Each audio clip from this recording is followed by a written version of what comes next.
In Justin's first career start as a Chicago Bear, he took 9 sacks, more sacks than completions. He had 6 and was hit 16 times. For last Sunday's game in Cleveland, Andy Dalton was hurt. Nick Foles was the backup. Justin Fields is a starter. Matt Nagy on who will start Sunday against the Lions. No, they're all three under consideration right now, in regards to where they're at. So we'll just have to kind of see, Hub, the next couple days where they're all at. We know where Nick's at health-wise, but we just want to keep an eye on Justin and Andy. And then for us to stay on that and make sure that we have a plan for any of those. I brought in another champion to enjoy the party here. What's going on, Jeff Saturday? Hey, glad to be here. Glad to see you. I want to start with you. How's he handling this situation, Matt Nagy? Well, he just said a key word. He said, in our planning.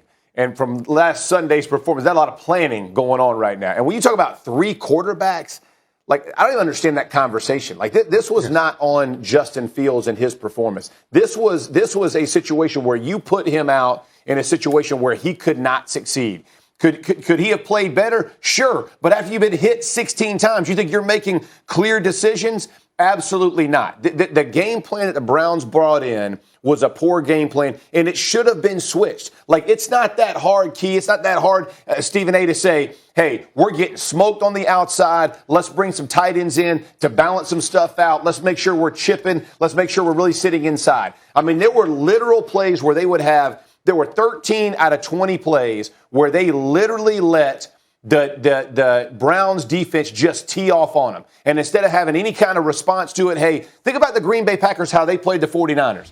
They came in, they were bringing dudes in on the sides, and they were trying to break Bosa's ribs. I mean, they're smoking dudes giving their defensive pass rush something to think about. Mm-hmm. The Bears never did that. So now you're adding on, you're making a bad situation worse when you're saying, oh, now we don't know it could be any of 3 quarterbacks, and Les Fields can absolutely not play. He's got to be your guy so you can build around him. He has to learn. The only way to learn is to go through situations like Sunday and come out the following Sunday and be better. So I'm really disappointed when you talk about, we're trying to match this, we're trying to figure this out.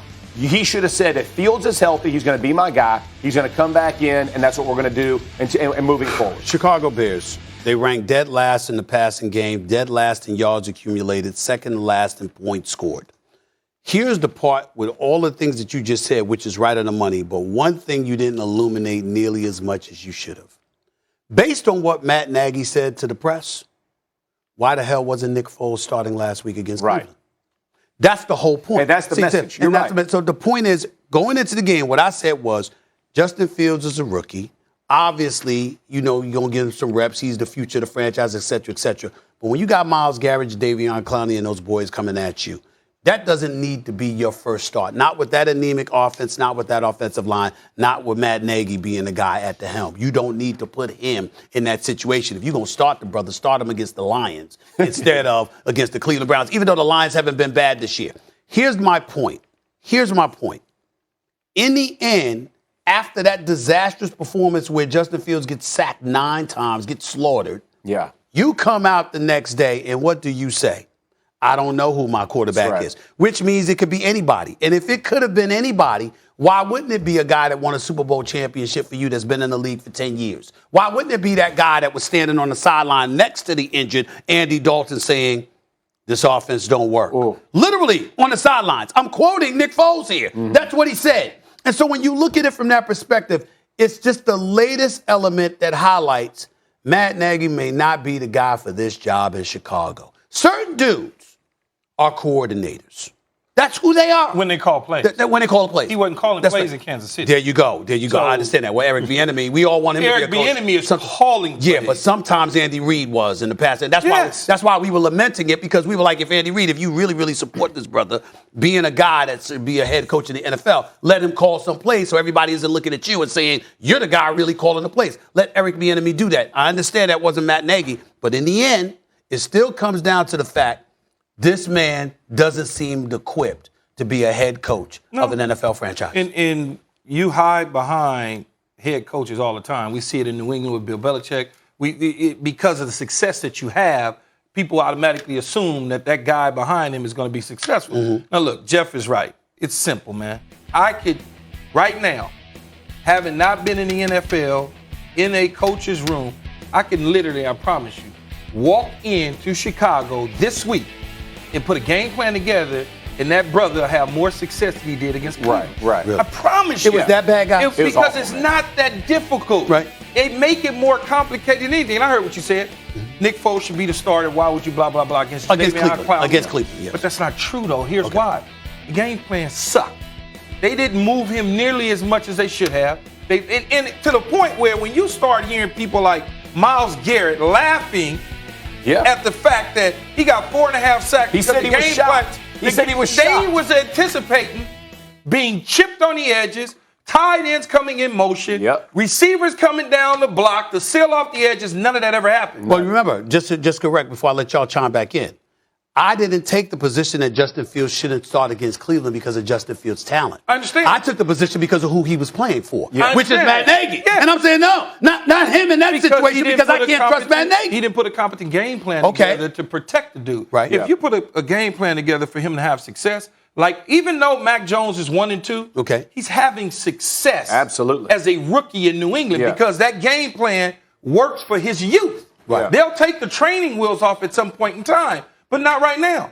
They didn't even put a training wheel package together for Justin Fields in Chicago. And when you talk so you don't have a chance. Yeah, when you talk about ruining guys, you always hear like quarterbacks don't need to be bubble wrapped. Like this whole conversation of, you can ruin a guy. You ruin a guy because you create poor habits for that player long term, right? Everything's about the process for a quarterback. Why I say young quarterbacks should play early is because you need to learn that process. Like he'll go in, Justin Fields should go in. There's a play where he did a zone read and they trigger blitzed him and they sacked him, okay? And they had the tight end blocking Myles Garrett on the left-hand side. Well, the problem was he's turning left and his open receiver is going to be on his right. Aaron Rodgers, Peyton Manning, Tom Brady, Drew Brees, they would call off the play action. Hey, no. Free release, do what you're going to do. I'm going to pop out and do that. Justin Fields can go back and look at that. When he was max protected and took a sack, it was a 3rd and 10, and they run basically hooks, and the defense is playing at the sticks to prevent it, right? Dump it off to the tight end. You might not get the first down, but you won't take the sack. That's a learning process. That's a process to teach a quarterback, hey, here's some things you can work on. The problem is when you let him get hit like he did, now they create habits where, man, they're panicking. Down, I'm gone. Yeah, they're going to panic, man. And now it's not a process of rolling him out of the pocket, doing the nakeds and boots and protecting him. It's hurrying to make a play happen that's going to create bad habits for interceptions and sacks. There's no debate in here. I'm asking. I'm just asking questions now. Here's my question. Based on what you're both telling me, why should Justin Fields play in another game this season as long as Matt Nagy is the starter? Right now. Why should he play? Because based on what you said, I mean, if you're talking about they didn't come with a training wheels plan. Hopefully, the coaches learn from this past weekend. Hopefully.